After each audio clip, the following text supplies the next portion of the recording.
How many times do you check your smartphone a day? I bet that is not an easy question to answer.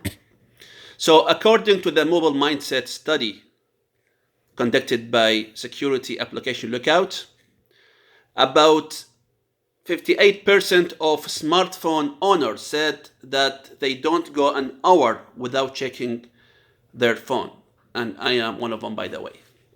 And it's about 54% of smartphone owners said that they check their phone while lying in a bed and before go to sleep and after they wake up.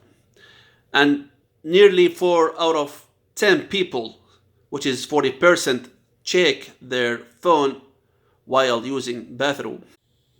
I'm pretty sure most of us have smartphone.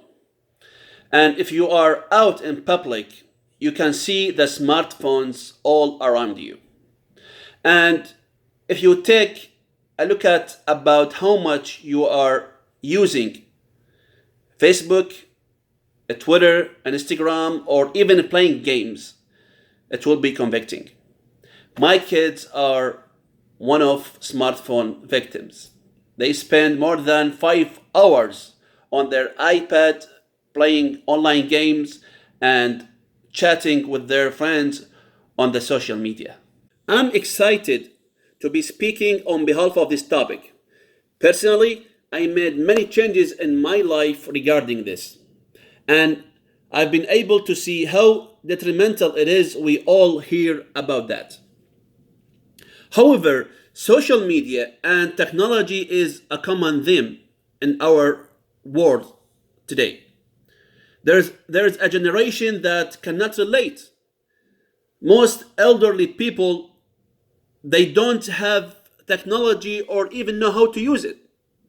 My father, he's one of them. He's 69 years old and he doesn't know how to use smartphone. So let's take a look at some of the effects of social media.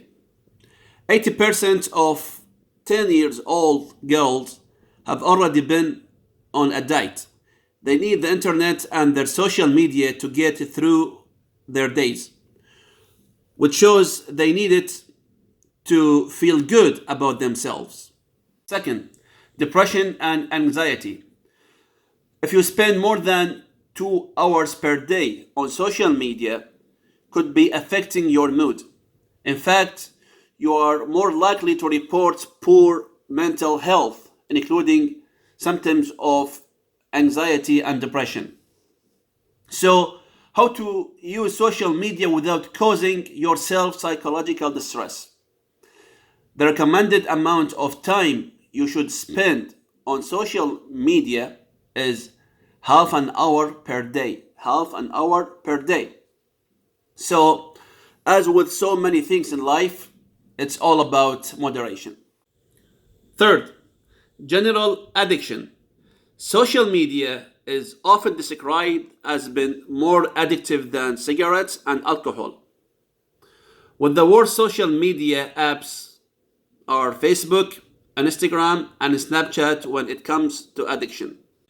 After you know some of the negative effects of social media and technology, now I'm going to show you how social media and technology is time consuming. Huffington Post states that smartphones are a near constant source of distraction in our daily lives. We check them an average of 110 times a day. We set them beside our plates at the dinner table and even use them in the bathroom. Even though someone may have just checked Instagram 2 or 3 minutes ago, I saw people all around me continue to reload. If nothing is new on Facebook or on Instagram, they will check Twitter. There are so many social media sites out there, which makes easy, to spend more than an hour just scrolling. To conclude the explanation and discussion on social media and technology, let's review what we have just covered. Today, I shared with you, folks, 2 of the most common negative effects of social media on society. First, social media creates insecurities and negative body image. Second, how social media and technology is at time consuming. In my introduction, I had mentioned how this has personally changed my life. I have gotten rid of most of my social media and make it a priority in my life to not spend as much time on my cell phone. It has allowed me to open my eyes more and see how much of life I was missing out on. I hope this allowed you to get a better understanding of how this is a negative things in our lives. According to statistics, what once was considered bad behaviors have now become a social norms. Think on that for a little. Thank you for listening to my informative speech. Thank you.